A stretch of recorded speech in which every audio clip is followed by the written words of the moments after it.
baudos metimas taip pat netaiklus, dabar jau šansas Vilniaus komandai. Macijauskas, perdavimas Styvui Woodbury, nieko nelaukdamas iš 3 taškų zonos ir štai taip.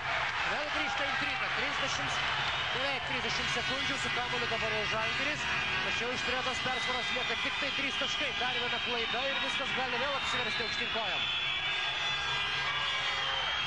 Iki galo gali laikyti kamuolį žalgiriečiai, tai dabar sėkmingai daro Mindaugas Timinskas, galima žaisti toliau, Šiškauskas ištraukia kamuolį, 10 sekundžių, paskutinysis šansas Vilniaus klubui, 5 sekundės, Macijauskas, Šeštokas, iš 3 taškų zonos.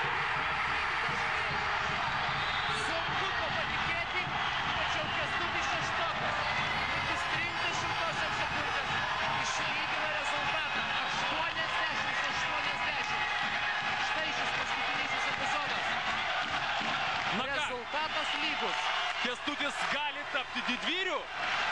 Atrodo, kad jis gali tapti didvyriu. Prieš 2 minutės jisai neįmetė tritaškio, kai galėjo komanda jo priartėti dar arčiau, bet dabar padarė didžiulį darbą. Fantastika. Ir štai ką reiškia tas atsainumas. Tanoko Dorgas buvo aiškiai nepasiruošęs rimtiem baudos metimams. Jau galvojama buvo, kad viskas, laimėtos rungtynės, nieko panašaus.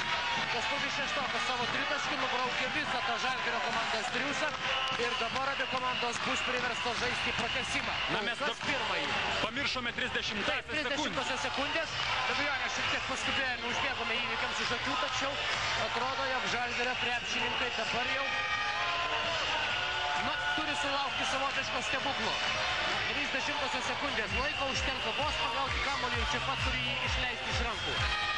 Įdomu, ar bus paruošę kokį nors derinuką specialų tokiai situacijai kauniečiai?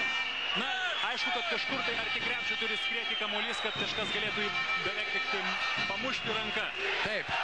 Taigi dabar jau Žalgirio komanda griebėsi šiaudo, bandydama išsitraukti pergalę šios dienos rungtynėse. Priešingų atveju jie bus priversti žaisti pratęsimą. Edas Kota, perdavimas per visą aikštę.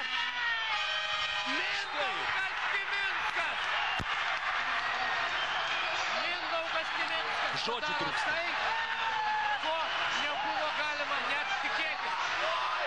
Pasižiūrėkite štai džiūgaujančių Žalgirio krepšininkus.